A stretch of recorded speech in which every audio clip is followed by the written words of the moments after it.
Hi guys, good evening to all. एक बार फिर से आप सबका स्वागत है ड्रीम यूपीएससी चैनल पे, which is a part of an academy. काफ़ी इंपॉर्टेंट ये इशू था। एक्चुअली इस टाइम पे टॉपिक तो कुछ और लगा हुआ था, बट मुझे लगा कि ये टॉपिक मुझे पहले कवर कर देना चाहिए। ओके, तो सबसे पहली चीज़ तो मैं आपसे ये कहना चाहूँगी कि अगर आपने क्लास नहीं देखा है, जो अभी एनसीईआरटी का क्लास मैंने लिया है वाईफाई स्टूडियोज चैनल पे, वो देख लीजिए। और इसके साथ इस क्लास के बाद में जो आपका अगला क्लास है वो 6 बजे है, जिसमें आपकी एनसीईआरटी का क्लास होगा ज्योग्राफी का। ओके, और इसी ड्रीम यूपीएससी चैनल पे आपको रात में करीबन मान के चलो 8 बजे के आसपास एक वीडियो मिल जाएगा, जिसमें कुछ बच्चों ने पूछा हुआ था कि ma'am which vaccine is more effective. ठीक है ना, तो उसके ऊपर मैंने इफेक्टिवनेस मैन्युफैक्चरिंग को ध्यान में रखते हुए जो रिपोर्ट्स वगैरह आई थी उसके हिसाब से एक वीडियो बना दिया है। 5 से 6 मिनट का है, ज़्यादा ज़्यादा 5 मिनट का ही है शायद। एक बार से देख लीजिएगा, लिंक मैं टेलीग्राम पे शेयर कर दूंगी। आप मुझे टेलीग्राम पे भी फॉलो कर सकते हो, वीडियो के डिस्क्रिप्शन में टेलीग्राम लिंक मेंशन है। आप उसको जस्ट टेलीग्राम पे जाइएगा, एज इट इज उसको उठा के वहां पे कॉपी पेस्ट मार दो और फिर आपके सामने चैनल आ जाएगा, you can directly join. Okay, हुआ क्या है, आतिशबाजी चल रही है भैया। आज अक्षय तृतीया है ना, तो हो सकता है इसी के उपलक्ष्य में मना रहे हो भैया। ये आतिशबाजी जो चल रही है ये अक्षय तृतीया के उपलक्ष्य में या फिर ईद की खुशी में नहीं है, बल्कि लेबनान ने अटैक कर दिया है इजराइल के ऊपर। देखिए, आज सुबह जब मैं आपको करंट अफेयर्स पढ़ा रही थी तो वहां पे मैंने आपको बोला था कि इजराइल को सबक सिखाना चाहता है पाकिस्तान और टर्की, लेकिन ये तो बेचारे कुछ ना बोल पाए। दूसरी तरफ से लेबनान ने अटैक कर दिया। तो हम डिस्कस करने जा रहे हैं इस पर्टिकुलर सेशन में कि ये कहानी क्यों हो रही है, what is the complete scenario. लेकिन उसके साथ साथ क्या काम होता है भैया, डेली बेसिस पे आपको करंट अफेयर्स ज्वाइन करना होता है वाईफाई स्टडी स्टूडियोज चैनल पे। और ये ध्यान रखिएगा कि सेशन को एक बार से लाइक और शेयर जरूर कर दीजिएगा एंड चैनल को सब्सक्राइब करिएगा। आइए बात करते हैं। देखिए हुआ क्या है, पहले मैप देख लेते हैं, है ना, क्योंकि मैप सबसे ज्यादा जरूरी होता है। देखो, इस मैप में आप देखोगे तो ये आपको इजराइल का मैप दिख रहा है, ऊपर के साइड पे देखोगे तो लेबनान नजर आ रहा है। ओके, यूपीएससी का फेवरेट वाला जो लोकेशन है वो है गोलन हाइट्स, जो आपको इस पॉइंट पर देखने को मिलती है। ये वाली जो जगह आप देख रहे हो इसे हम क्या कहते हैं, इसको डेड सी के नाम से जाना जाता है। ये जो वाटर बॉडी आपको दिख रही है ये कौन सी है, ये है मेडिटेरेनियन सी। और इस मैप में अगर आप देखें तो ये जो बॉर्डर आपको दिख रहा है ये इजराइल का बॉर्डर है। ऊपर के साइड पे ये लेबनान का बॉर्डर है। दैट मीन्स लेबनान और इजराइल का जो बॉर्डर है वो शेयर होता है मेडिटेरेनियन सी के साथ में। नाउ द पॉइंट, पहले हम देख लेते हैं इजराइल और हमास का क्या चल रहा है, उसके बाद में हम बात करते हैं कि लेबनान और इजराइल का यहाँ पे कौन सा नया सीन खड़ा हो गया।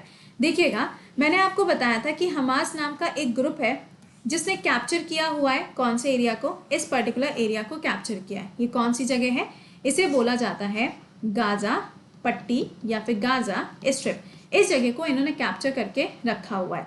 तो यहाँ से रॉकेट दागे गए कहाँ पर, इजराइल की टेरिटरी में। लेकिन इजराइल के पास में एक डिफेंस सिस्टम था जिसका नाम था आयरन डोम, जिसकी सहायता से काफ़ी सारी जो कैजुअलिटी हो सकती थी उनको इन्होंने प्रिवेंट कर लिया, क्योंकि पूरे 1 या 1.5 दिन के अंदर 1000 रॉकेट दोनों तरफ से लॉन्च किए गए, चाहे वो गाजा पट्टी हो या फिर इजराइल, दोनों तरफ से अच्छा खासा यहाँ पे रॉकेट लॉन्च किया गया। ठीक है, ये सीन चल ही रहा था, ये अभी भी सीन चल ही रहा है। आपने अगर देखा हो तो वहाँ पे काफ़ी ज़्यादा अभी ये कंटिन्यूएशन में चल रहा है।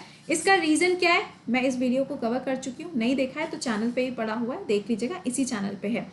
इसका रीज़न क्या है, एक लाइन में सिर्फ मैं आपको बता दूं, ये जो हमास ग्रुप है ये चाहता है कि ये जो एरिया है जो पैलेस्टीन का एरिया कहलाता है, यानी कि दिस पर्टिकुलर प्लेस जेरूसलम, इस पूरे एरिया को इजराइल खाली कर दे और जो ज़मीनें इनकी थी इनको वापस कर दी जाएं।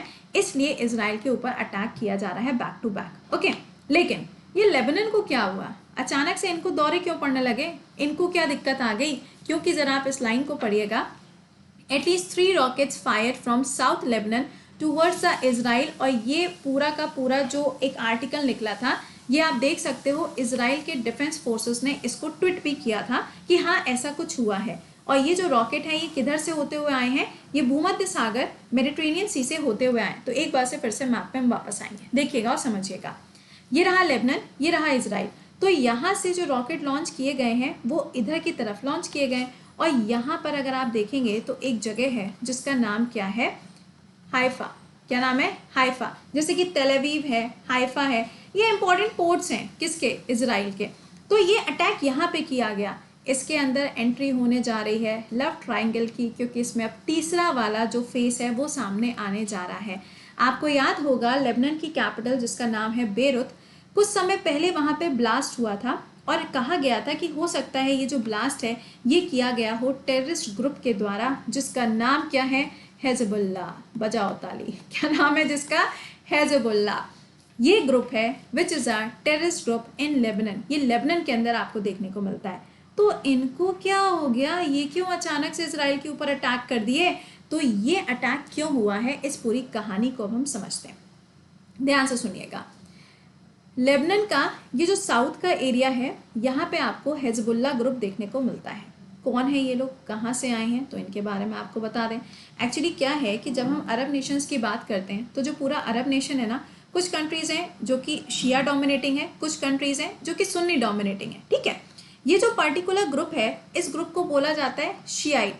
शियाइट का मतलब क्या होता है? शिया मुस्लिम। ठीक है, ये लोग कौन है? शिया मुस्लिम लोग हैं।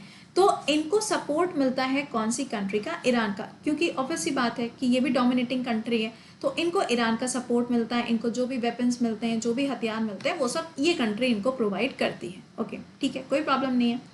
लेकिन हुआ क्या, कुछ टाइम पहले आपको मालूम होगा कि जो इजराइल है इसको एक कंट्री का दर्जा नहीं दिया जाता था, और इजराइल ने पहले भी कई सारी वॉर के अंदर पार्टिसिपेट किया है, जिसके अंदर 6 डे वॉर भी आती है, जिसमें इजराइल की जो लड़ाई है वो सारे अरब नेशंस के साथ में होती है, and again the winner was Israel. Okay, तो यहाँ पे इजराइल को हर एक कंट्री नहीं दर्जा देती है।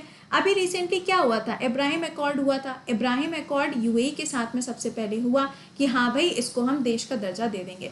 अब प्रॉब्लम क्या है, ये जो इजराइल है इन्होंने तो ये वेस्ट बैंक वाला एरिया और गाजा स्ट्रिप वाला एरिया जो है वो कब्जा कर लिया। अब जब कब्जा कर लिया तो ऑब्वियस सी बात है, जो लोग यहाँ रहते थे वो लोग धीरे धीरे करके अपना घर छोड़ना शुरू करेंगे, और जब वो अपना घर छोड़ना शुरू करेंगे तो कहीं ना कहीं तो माइग्रेट करके जाएंगे ना। या तो वो सीरिया में जाएंगे, सीरिया में आईएस बैठा है, नहीं जाएंगे, या वो जॉर्डन में जाएंगे, या वो लेबनान के अंदर जाएंगे। दो ही तो कंट्रीज बची ना जहाँ पे जा सकते हैं। तो हुआ क्या कि यहाँ पर ये जो लेबनान ग्रुप है इनका खेल अलग ही है। क्या इनका खेल है, अब वो मैं आपको समझाती हूँ। देखिए, ये कौन है? ये शिया मुस्लिम है।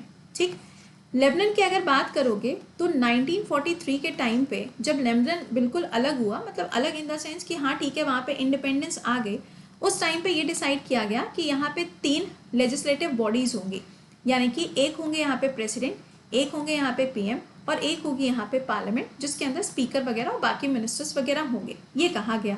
इसमें बोला गया कि जो प्रेसिडेंट होगा ना ये क्रिश्चियन डोमिनेटिंग होगा, मतलब इन द सेंस कि ये क्रिश्चियनिटी को फॉलो करने वाला होगा। पीएम की बात करोगे तो इनको बोला गया कि भाई ये सुन्नी रिलीजन को फॉलो करने वाला होना चाहिए, और ये जो पार्लियामेंट के अंदर लोग बताए गए, कहा गया कि ये शिया रिलीजन को फॉलो करने वाले होने चाहिए, क्योंकि इन्होंने सोचा कि भैया हर रिलीजन हमारे यहाँ पे आके रह रहा है तो हमें थोड़ा तो यहाँ पे वेरिएशन करना पड़ेगा। तो इन्होंने ये सोचा था। लेकिन आपको क्या लगता है, इज इट पॉसिबल? हमारे यहाँ पे एक नहीं संभल रहा है, यहाँ पे 3 कैसे संभलेंगे? तो प्रॉब्लम जो है ना, वो प्रॉब्लम यहीं पे आ गई कि इन्होंने जो ये डिवीजन किया था, इस डिवीजन तक तो सारी कहानी सही थी, लेकिन जब पैलेस्तीन से लोग माइग्रेट करना शुरू कर दिए, क्योंकि उनको अपनी जानें बचानी थी, उनका लैंड तो ले ही लिया था इजराइल की कंट्री के द्वारा, अब इन्होंने क्या शुरू किया, इन्होंने माइग्रेशन करना शुरू किया। किसने? जो लोग यहाँ पैलेस्तीन के अंदर रहते थे, और जो ये पैलेस्तीन के लोग थे ये कौन थे? सुन्नी पीपल थे, यानी कि सुन्नी रिलीजन को मानने वाले थे। तो शिया और सुन्नी में आपने देखा होगा कि यूजुअली डिस्प्यूट्स रहते ही रहते हैं। तो ये जो लोग थे पैलेस्तीन के, ये कौन थे? सुन्नी थे। और जो ये टेररिस्ट ग्रुप है ये क्या था? शिया था। तो आपको क्या लगता है कि जब ये लोग इधर से उधर वाले एरिया में जाएंगे तो क्या इनको रिस्पेक्ट दी जाएगी या फिर इनको आना अलाउ किया जाएगा? ऐसा तो नहीं होगा।